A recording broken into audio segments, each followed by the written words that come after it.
I've been really liking the cold open thing. I don't have a burp. So we don't really have one then? He did it. He just did it. Welcome to the Pitch Clock. Here's the pitch, a two-part baseball segment combining a nostalgic baseball trivia game and an interview with an expert. This is the Pitch Clock. The pitch clock is back, and it's September. Guys, that means like next month there's playoff baseball. How exciting is that? Chris Cody is here. You said September. I said September's here. I just think of football. Yeah, I don't care about the baseball. Playoffs are next month. You don't care. Taylor's here too. We'll actually have Jason Benetti with us, which is pretty exciting. He'll be our 2025 MLB expert. Speaking of football, Taylor, so sorry about your Tar Heels. Hey, but what do you have for a trivia game for us today? So we're going back to the 501 darts where you're trying to get as close to zero as possible. Classic. A few amendments to the last time we played it. It's going to be best of 3 still, but each round you'll get 5 guesses and you can't go past 0. So if you do, you'll just stay at the number. So if you were at 120 and it was 121 your guess, you're still at 120. Okay. And then whoever's at the lowest 2-0 after the 5 guesses is the winner. Awesome. All right. So let's get started then. The first game is going to be games played as a Marlin. Oh, boy. Okay. Kind of want to go pitchers here. See what I'm doing there? Because I feel like it's harder to figure out, like, any good Marlins have played, like, more than 500 games themselves with a Marlin. That's what makes it complicated. All right. I'm going to go with Sandy Alcantara. I'm thinking he's got to be... I know that. So Sandy is 20 starts a season. Second in innings pitched, I think, now. But I'm just going by games, right? It's just games. Yeah, Yep. since 20... What's a good start? 20 came starts up in a season? Yeah, he came up in 2017 for a cup of coffee. Obviously had the shortened 2020 season and then missed a year with the Tommy John surgery. So Sandy Alcantara has played in 165 games for the Marlins. So Chris, you're down at 336 after your first guess. Jeremy, your first guess? Okay, so this is where strategy comes into play, because I kind of want to sit around the same spot as Chris. And so I'm going to take the guy who's made I think the most starts, or at least has the most innings pitched. Ricky Nolasco. Oh, wow. So Ricky Nolasco has pitched in 213 games for the Marlins. Jeremy, bringing you down to 288. Okay. Josh Beckett. Chris, Josh Beckett pitched in 106 games for the Marlins, bringing you down to 230. All right. I'm going to make a guess. It's possible this player went over, but I'm thinking it's got to be close. Paul LaDuca. So, Jeremy, you're at 288. Paul LaDuca played in 205 games as a Marlin, All right. bringing you down to 83. All right, I like my strategy. I'm complimenting myself here before I even go. Mike Piazza. Mike Piazza is going to get Chris 5 games knocked off that total and bring him down to 225. Okay. I'm confused. And it is my pleasure to welcome on this man who is a staple of the Dan Le Batard Show, coming on and doing impressions. But we're actually going to pick his mind for a little bit of baseball knowledge here. Jason Benetti, the voice of the Detroit Tigers, is with me now here on the Pitch Clock. Jason, first and foremost, thank you so much for taking time out of your insane schedule to join us here. No, Jeremy, glad to do it. Really happy to be here, and let's have a good time. Yeah, let's do it. So anyone who knows me knows that I absolutely fell in love with your Tigers at the end of last season. I was watching every single game down the stretch of that team. It was basically the most reminiscent playoff chase that I had experienced since the 03 Marlins, of just a team doing everything fun. But now they are presently, at the time of this recording, the best team in the American League in terms of their record. They're the first American League team to 80 wins. So, Jason, this season, as they've carried that momentum, what would you say are maybe the 3 keys that have made the Tigers the best team in the AL thus far, and how will that maybe change their postseason fate from last year? One, I would say, is the lockstep of the front office and the manager in how to use the roster. You go trade for Kyle Finnegan, AJ Hinch gets ahead of it and talks to Will Vest and Finnegan about who's doing what and how it might shapeshift over the course of time. Rafael Montero shows up. He had walked a bunch of guys before he got here. He's doing that much less. So I think the combination of those prongs working together, but then specifically number 2, and I'd never put him number 2 for anything, is Tarek Skubal. Yeah, of course. Is just I'm not going to lose unless somebody really knocks me over with abundant force type of guy. And I think that does permeate the clubhouse.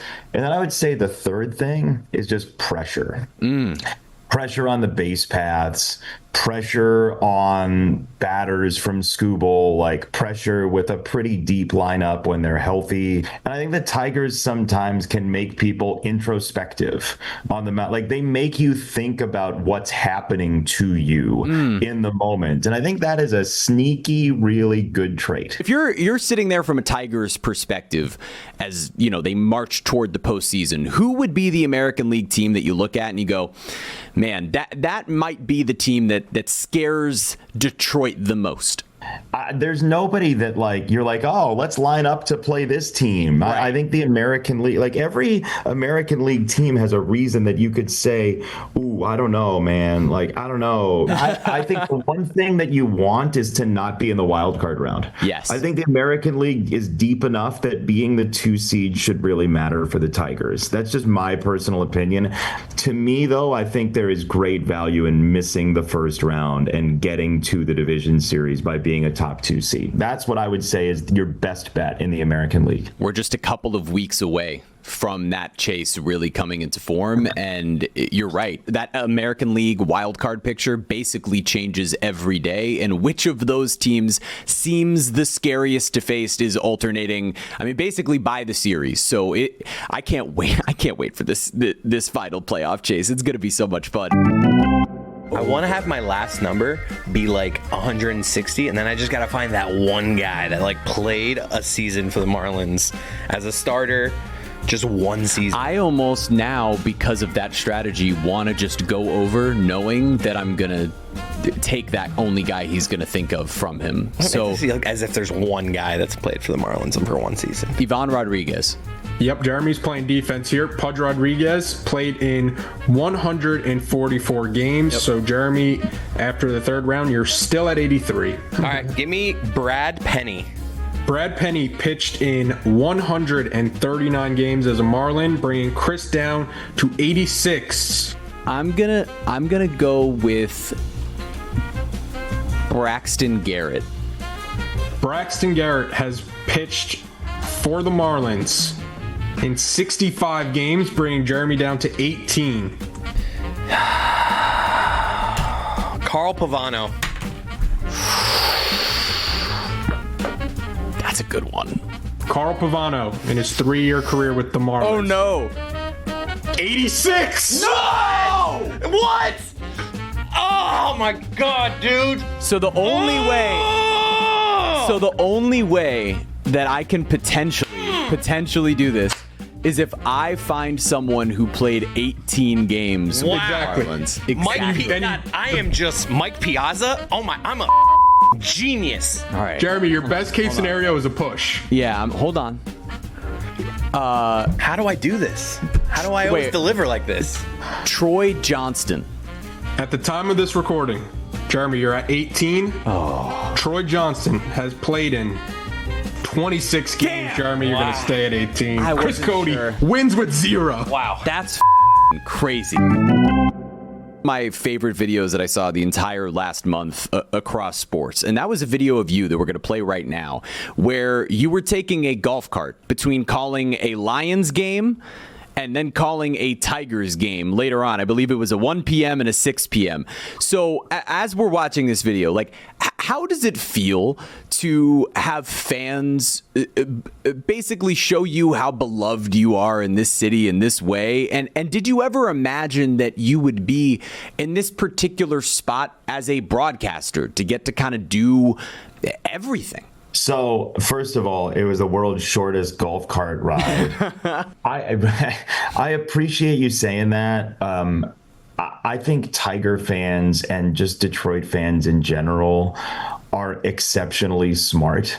I think they've been trained and they've been brought up with great announcers.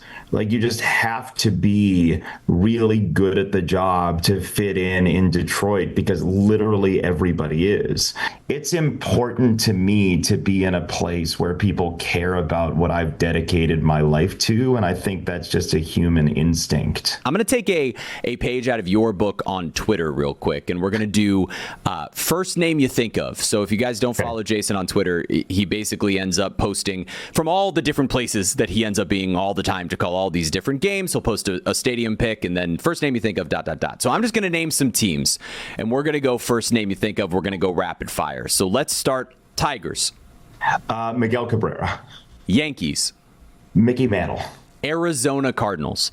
David Boston. Ooh, I like that. St. Louis Cardinals. Ozzie Smith. Kansas City Royals. George Brett. Kansas City Chiefs. Travis Kelce. Miami Dolphins. Dan Marino. Miami Marlins. Jack McKeon. Oh, I like that. I like the Jack McKeon answer. That's the guy who's the face, and he was recently inducted into the first inaugural Marlins Hall of Fame, along with Jeff Conine, Jim Leland, and, of course, Luis Castillo. That was a blast for us this year here in Miami. But before we wrap up, Jason, the way we do this is I've been saying all year long, this is a golden era of baseball right now. I genuinely believe it, particularly for the stars in baseball. There's so much excellence. Let's go ahead and do this. I want to give the NL a little bit of shine since we've been sticking with the AL. We talked a little AL last week as well with Mike Schur. So there are two guys in the National League who had really ridiculous months on two different sides of the ball. Gavin Sheets was the National League leader in OPS amongst guys who played 15 games. And then there's Hurston Waldrop, who's come up for the Braves and been absolutely dominant thus far. We're going to go either Waldrop or Sheets if you'd like to focus on one of them. Yeah, so you had me at Sheets. He had a great start to the year. I was thrilled for him. That power plays. That power is legit when you put him in good situations. And there are really good people that I left with the White Sox that I really did appreciate. But I also think it's fair to say that putting him in the outfield was not great. And it affected his hitting, I would say. Gavin leaves the White Sox, ends up being a free agent signee late for San Diego. And that dude always knew he had power. So I'm thrilled for him. I'm excited for him, and I'm glad he's gotten a chance to do what he's done. It's really remarkable. He's had a really awesome season, and we appreciate the insight as someone who got to cover him and get to know him a little bit. If you guys enjoyed what you just heard from Jason, particularly if you're down here in South Florida, Jason's going to be calling some of the games between the Marlins and the Tigers, which will be my last season on the Marlins broadcast. So just find a way to flip back and forth between the two. That'll be a lot of fun. Jason, thank you so much for taking some time to join us here on the Pitch Clock, and we're going to send things back over to this game between Chris Cody and myself. Let's do round two now. I'm very upset, and I cannot believe that's how things started. What's this one, Taylor? That is, dude, truly and utterly, outside of when you correctly guessed, what was it, the OPS of somebody to a not? Oh, it's the WAR. I think this one This is way crazier. This is insane. All right, whatever. Tell us what the game is. I can't. I'm on a high. I'm shook. It's tough to follow that one, but this one's going to be games played as a Yankee. Oh, of course. Jesus. I don't know. There's so many guys that have immediately come to mind, but I have no idea how long they were Yankees. You know what I'm going to do? Andy Pettitte. So, Jeremy, to start, you were going Andy Pettitte. Andy Pettitte was on the mound in 447 games for the Yankees, bringing you down to 54. You just made this game so hard on yourself. No! No! CC Sabathia. CC Sabathia pitched in 307 games for the Yankees, bringing Chris Cody to 194. Ooh. Cam Schlittler. Schlittler, but I'll accept it. Schlittler. Cam Schlittler has pitched in 9 games. Perfect. So, Jeremy, you are at 45 after the second round. That's what I'll take that. I'm trying to find. Give me Nestor Cortez. So, Chris, Nestor Cortez has pitched for the Yankees 126 times. Really? In his career, so you are down to 68. You know what? I'm just gonna go over. I'm just gonna say Giancarlo Stanton. Yeah. Giancarlo has played in 718 games as a Yankee. Yeah. So all right, I'm gonna stay at 45. You're still at 45. I had a cup of coffee with the Yankees. I think I've got one in my pocket. Randy Johnson. I'm gonna be really mad when So if I get 68, I win. I swear to God, if this is 68, if this is 68, It's not 68. It's 67, Chris Cody. How do I do this? He's down to 1. all right, Devin Williams. Let's just go. No, I don't want to revel in this. Devin Williams. Tell me how many games Devin Williams has pitched in. Jeremy, you're down at 45. Devin Williams has pitched in 57 games at the time of this recording. So you're still at 45 after the third round. This is. Chris Cody, if you have anybody with 1 for the next 2, but And this fourth guess, I'll guess Chris Cody. Chris Cody did not play for the Yankees, so you're going to still be at 1 after the fourth guess. Who pitched for the Yankees for 2 years? Oh man, Randy Johnson. Oh wow, Garrett Cole? way off. Way more than that, right? This would have been his 5th season with the Yankees. It's been that long, huh? Well, Yeah, but his first season was the 2020 season. Garrett Cole has pitched for the Yankees 125 Jesus, times. Not even close. Chris Cody, the brooms are out. It's a 2-0 sweep. This is truly and utterly Feels good. For you to end up at 0-1 is absolutely bonkers. Perfect game. Taylor, we're never playing this game again. I don't know how many times I have to tell you. Every week. There's the burp.